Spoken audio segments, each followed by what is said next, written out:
sí. Bueno, vamos a abrir, vamos a mirar rápidamente en Primera de Crónicas, capítulo, vamos a mirar algunas cosas en el 28, pero en realidad quiero llegar al 29. Primera de Crónicas, capítulo 28, recordando que hoy es martes de oración, entonces hay una oración maravillosa que hace el rey David en su despedida. Capítulo 28 empieza hablando de el rey David reúne, digamos que a todo su equipo de gobierno y el versículo 1 en el 28 impresiona por el orden.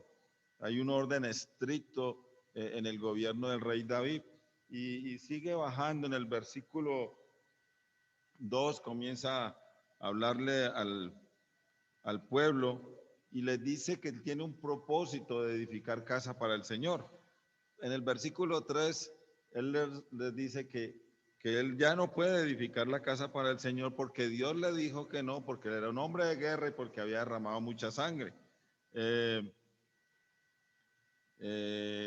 Más adelantico comenzamos a ver que el rey David dice que Dios había escogido su hijo como reemplazo de todos los hijos que él tenía, escogió a Salomón para que se sentara en el trono del reino.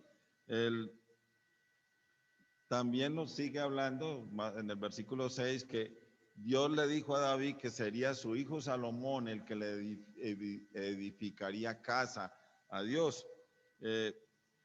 Y seguimos hablando y él le da instrucciones específicas al pueblo, también le da unos consejos maravillosos a su hijo Salomón respecto a su relación con Dios. Versículo 9, me gustaría mirarlo de carrera, dice, y tú hijo Salomón, y tú Salomón hijo mío, reconoce al Dios de tu padre y sírvele con corazón perfecto y con ánimo voluntario, porque Jehová escudriña los corazones de todos y entiende todo intento de los pensamientos. Si tú le buscares, lo hallarás, mas si lo dejares, él te desechará para siempre.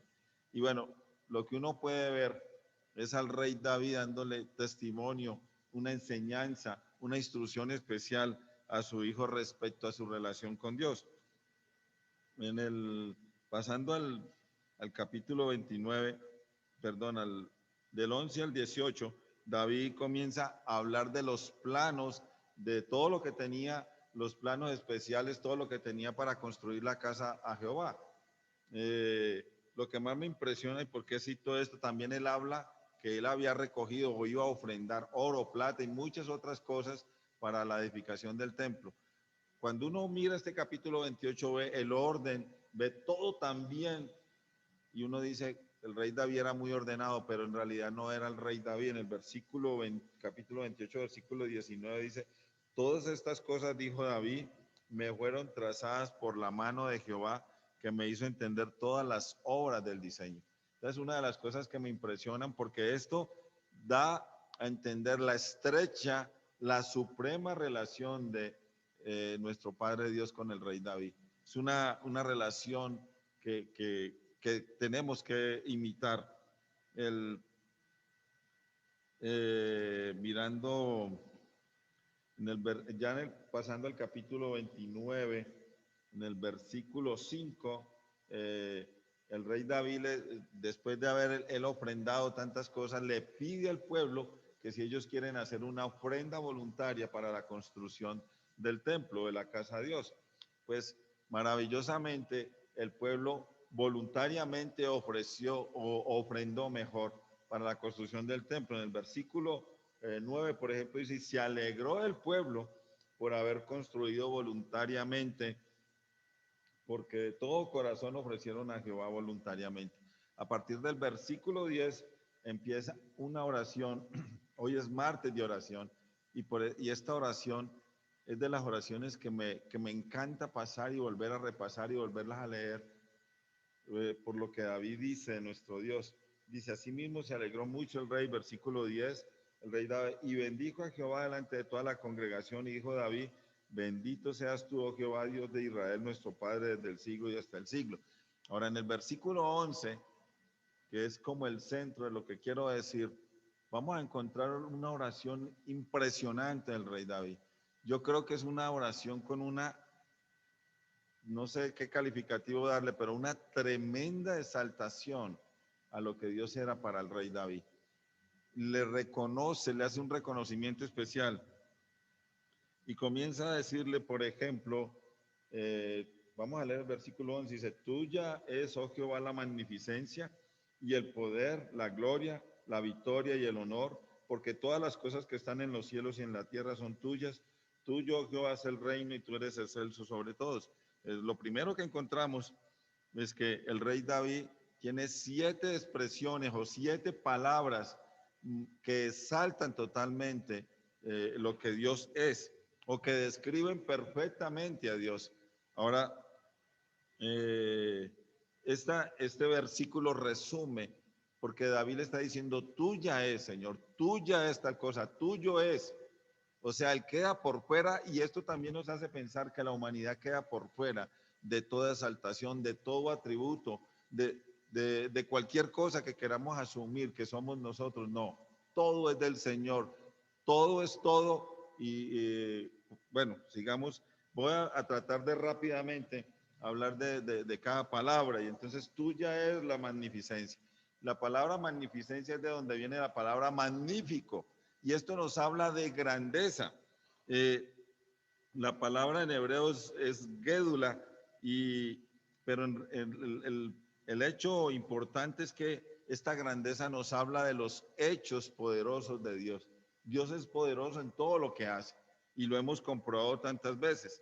Entonces, esto nos hace pensar en su soberanía, nos hace pensar en la excelencia de Dios, en la hermosura de Dios, en el poder de Dios, en la majestad de Dios, pero también nos hace pensar esta palabra magnífico en la supremacía de Dios. La palabra tuyo es el poder, en hebreo gebura, y significa fuerza. Y recordemos que uno de las cosas que Dios dijo en profecía, Dios fuerte, hablando del Señor Jesucristo. Esto nos habla de que Dios es un Dios fuerte, un Dios potente, un Dios todopoderoso. Tuya es la gloria, dice el rey David, y en hebreo es tífara, y esta palabra traduce netamente ornamento, lo que para nosotros sería un adorno. Entonces esto nos lleva a pensar o nos habla de la hermosura de Dios, del brillo de Dios, de la belleza de Dios. En esta noche tenemos que considerar que Dios es maravillosamente hermoso. Dios es maravillosamente brillante, tiene una luz especial, una luz única, tiene una belleza única.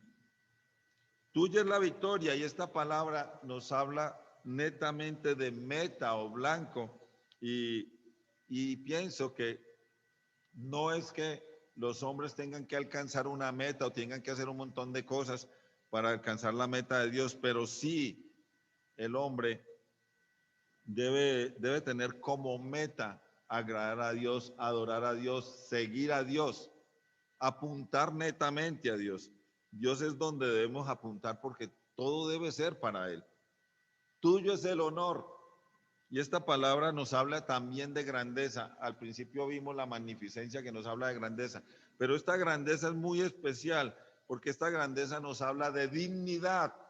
Nos lleva a entender que Dios es digno, es decir, Dios merece no cualquier alabanza, no cualquier adoración, no merece cualquier gloria, merece la mejor, la más grande gloria que el hombre le pueda dar, la más grande alabanza, la más pura alabanza, la más pura adoración debe ser para nuestro Dios. Él es digno, nos habla de dignidad.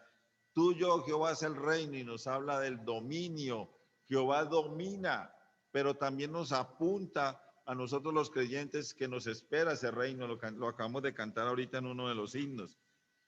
Y la última palabra, que creo que es la palabra que más me gusta de estas 7 palabras maravillosas de exaltación que describen a Dios, es la palabra tú eres excelso sobre todos. Y la palabra excelso significa elevar. En otras palabras, estaríamos diciendo, Señor, tú estás por encima de todo. Cuán maravilloso es que un creyente tenga bien claro que Dios está por encima de todo. Dios está por encima de todo y de todos. Amén, ¿cierto?